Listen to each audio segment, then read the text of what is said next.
Since this has happened months ago and his verdict has already been sentenced, I am safe talking about my encounter with this creep. It's not so much a scary story as much as a word of warning to young people to not come near cars because the situation could have been worse if I hadn't subconsciously protected myself. The setting. I work in a big tourist town and we have this neat little shopping place that's kind of like an outside mall, with restaurants and activities for kids and adults. Its parking lot is next to it and it's so big the place uses a tram to transport people back and forth from the center to the different parking lot sections. It's also sharing the parking lot to our city's new, huge convention center where we have car shows, anime cons, or different events going on pretty much all year long. So pretty often, people mistake the parking lot for the convention center, and they're not knowing that it's for our location too. I work in the shopping center as a massage therapist for a big company, and I have to park in the D parking because all employees must do so because it is the closest without being inconvenient for customers. Oftentimes in the morning, we don't have a lot of people parking and most of the cars there are employees walking to work for the day. Now, I used to come super early to work since my roommate would often get rides with me on her way to her own work. Because of this, I was able to grab some breakfast at a fast food place and sit in my car in my work's parking lot to enjoy some radio and pancakes. On this morning, I was enjoying my breakfast when I see a car drive around mine and the driver stared at me. I was confused but thought nothing of it and went back to eating. The car circled a second time and stopped in front of me. This caught my attention and I stared at him as he motioned for me to come out. Now this is where I was pretty stupid. Because of the mistakes of the parking lot, I thought the guy was lost and in need of directions, and because I'm from the happy old South, I'm genuinely a nice and kind person. I've had questions like this many times before, and I would always help people figure things out since we are still a very new shopping center. I get out of my car and I walk over to his, but thankfully my subconscious brain is screaming at me. I left my door wide open and I went to the passenger window instead of the driver's side. It was as if I knew something was up, but consciously was too kind-hearted to think anything would happen. His window rolled down about an inch or two. The person that I was looking at seemed to be in his young 20s and had a trashy car that made a weird clunking noise as it drove. It was a piece of crap, but you can't always afford the best cars in this economy. "Hey, do you need help?" He muttered something that I can't understand. Maybe a good morning or how are you? "I'm sorry. How old are you?" I was confused and maybe realizing the guy was asking for my number or something. "I'm 28. The creep then pulled his pants down to show off his very obviously happy you-know-what to me, with a smirk on his face. Never seen anything like this before. My brain went dead. I couldn't believe that I was being publicly flashed by a total stranger in the early morning before work. I was more stunned than horrified and held up my hand with my wedding band on it and said along the lines like, "I'm married," and backed off to my car. The creep drove off as I sat back into my seat, and for a split second I was gonna brush this off. Heck no. I quickly grabbed my pen on my dash and wrote down his license plate, and I called the police. I told the operator what had happened and described everything as best as I could. They told me an officer would be sent down to the parking lot. All the while, the creep was circling the other lots as if he was patrolling the place. I suddenly realized he was trying to find other people to do this to. And Lord knows what else if there was a young teen just coming in for her weekend job or something. I packed up my stuff and walked out to head to work, hearing that dang clunky noise. I got my phone out and snapped a few pictures of the car, just in case the tram guys passed by and I could show them to look out for this guy.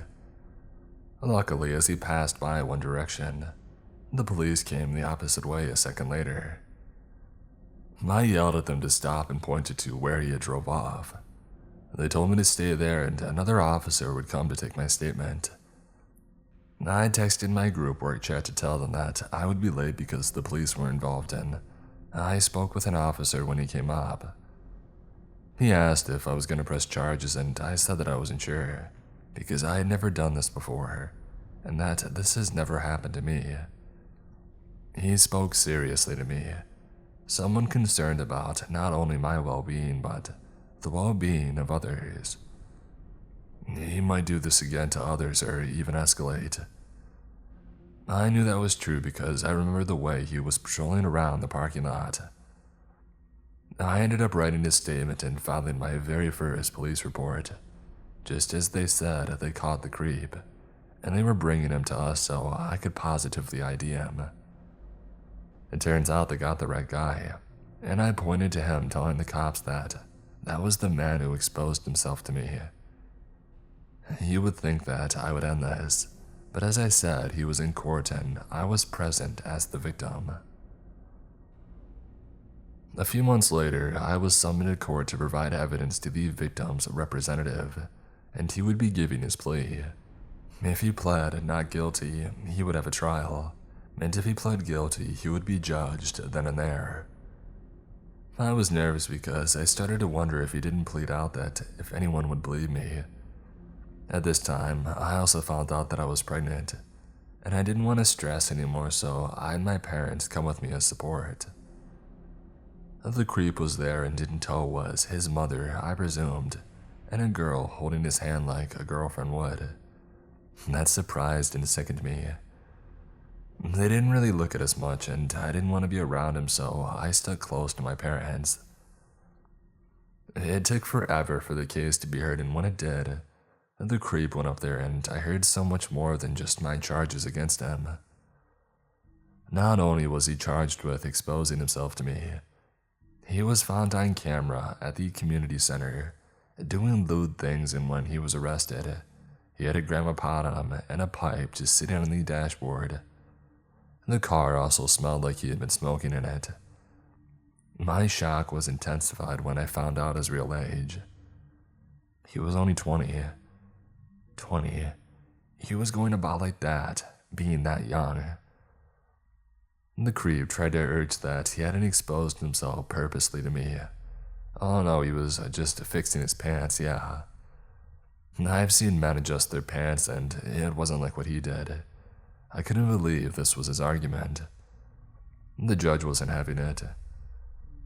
Do you have a problem keeping your pants on, young man? No, sir. Thankfully, the creep took a plea since he probably had no chance of proving that he was innocent at all. I was glad because the thought of a trial while I was pregnant didn't sound great to me. The sentence for the creep, who by the way lives outside of our state: 2 years probation, 2 years of community service, classes in sex therapy, 48 hours in jail along with a fine, restraining order to never set foot on our premises ever again. If he's arrested a second time, he'll have to serve 18 months in jail. All in all, I felt like I did the right thing versus just choosing to brush it off. Hopefully the guy can get some kind of help and not do this to people simply just trying to go to work in peace.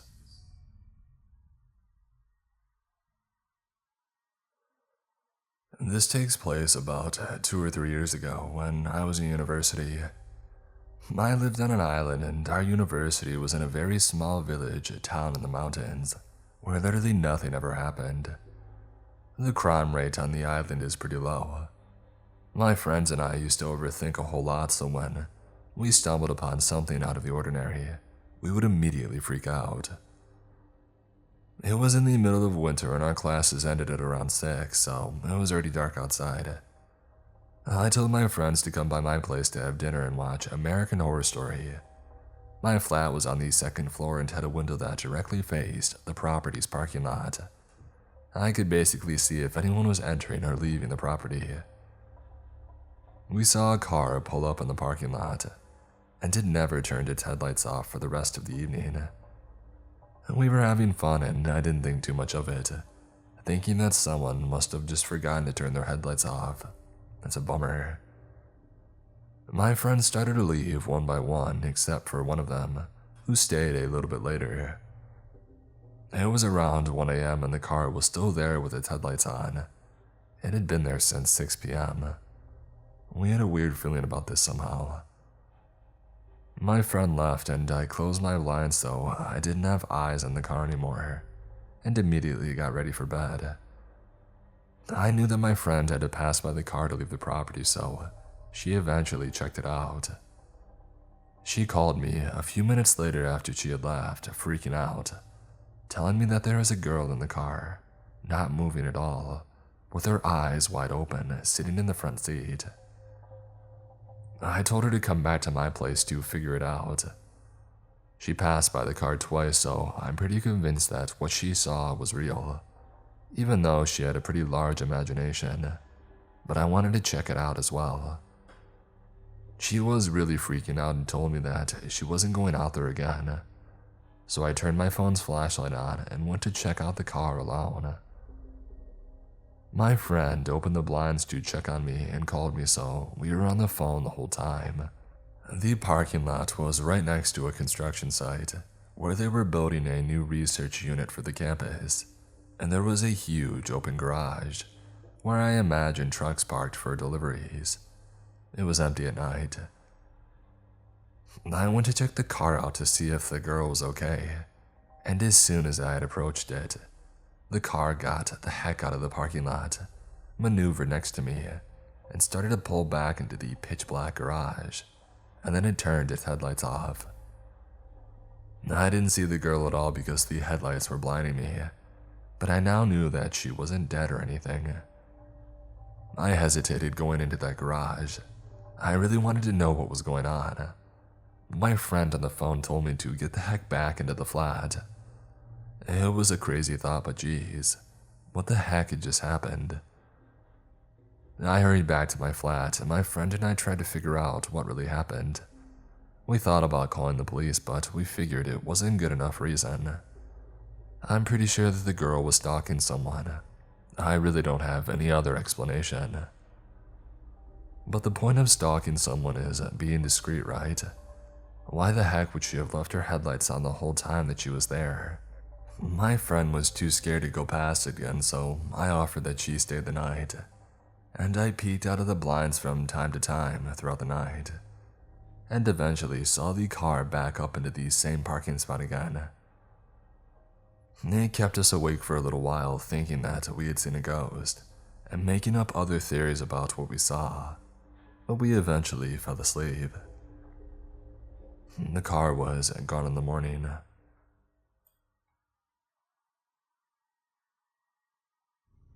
To preface this, the other night I got followed as well, but only for about a block, and later ended up talking to those guys and they were just messing with us, and they ended up being super sweet. But that's another story for another time, which helps to explain my mentality throughout the beginning of this whole experience. Also, the town that I live in is usually regarded as one of the safest in the state, so I was also being really naive partly because of that fact. So, last night, two of my friends, a guy who was in the front seat, and a girl in the back seat, and I, a girl, were driving around after seeing a movie and eating dinner. I was driving a family member's car because it was dark and one of my headlights was out. The car that I usually drive brakes and turns like an old piece of crap, whereas this car, a newer, better model, brakes and turns like butter. My friends and I got into a conversation about this and I wanted to really test it out. We were right near my town's high school, so I pulled into the massive parking lot in the back, where I thought that I could drive around and do some quick turns and stops, without wrecking anything. I pretty much thought that we were alone because in my mind, who hangs out at a high school at 9:30 on a Sunday night? So I went in, did maybe 3 laps, and after about 5 minutes we left. No harm done. After we left, we noticed a car come out of the parking lot after us. I didn't see where they came from, but maybe they were just leaving too. so I kept driving without really thinking about it.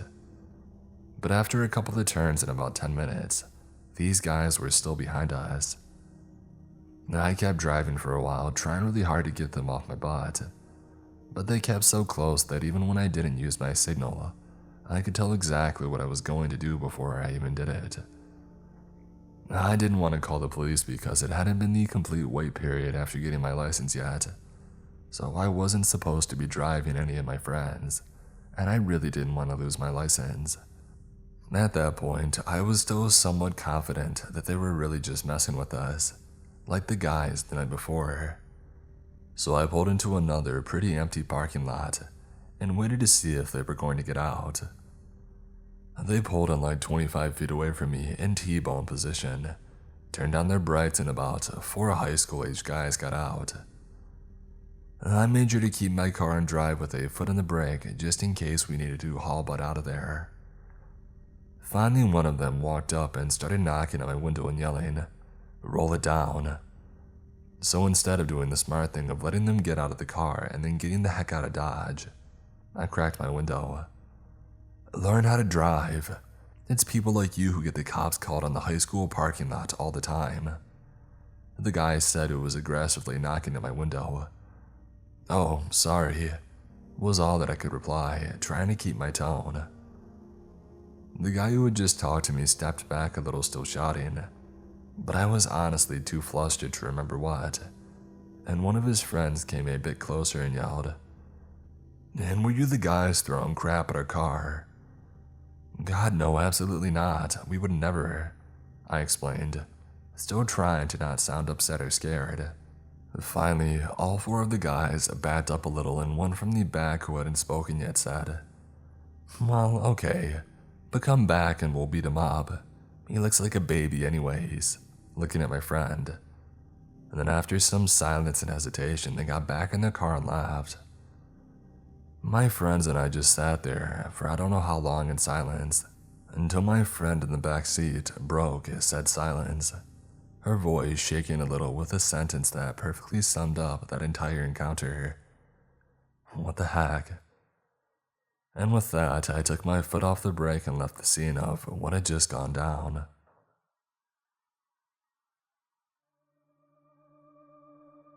Back around 2003, I worked in a clothing store known for inexpensive t-shirts at a mall in a smaller northern city in central Massachusetts. I'm a taller woman, just a hair shy of 5'11", with a small to medium hourglass frame. Light hair, light eyes. I was 18 when this happened. My friend that I worked with met up with me to pick up our checks and schedules and to shop a little bit. She's no joke 4'11" and still looks like she's probably 12, even though she's in her 30s now. And we were both pretty active in the hardcore scene at the time, but I looked a little more clean cut than her. She liked her piercings and I liked tattoos. We were parting ways since we parked in the same lot but in different sections. I gave her a hug and I walked away. I heard someone call, "Miss," and turn around. It was a short, fat guy with a bottle in his hand coming towards me. "Miss, I got my wife this perfume. Will you smell it for me and tell me if it's good?" "Nope, screw you," I said, walking to my car, taking my phone out to call Jackie as I walked over. The dude persisted and started hitting notes of agitation in his voice, following me still, increasing the speed of his pace, saying that he just needed me to smell it. Jackie answered, "Some guy's following me drive down my row." He heard me on the phone and stopped following me. Jackie drove up alongside me moments later and described the guy, asking if it was him, which I confirmed. "He got into some van and drove away," she said. In hindsight, we should have called the cops, but information on trafficking and kidnapping in 2003 wasn't what it is now. Instead, we just went with the running joke that I was worth more in the black market than her because she had a ton of facial piercings. So, when you saw that email chain forward going around about men taking young women to sell them on the black market, I hope you actually paid attention. It almost happened to me.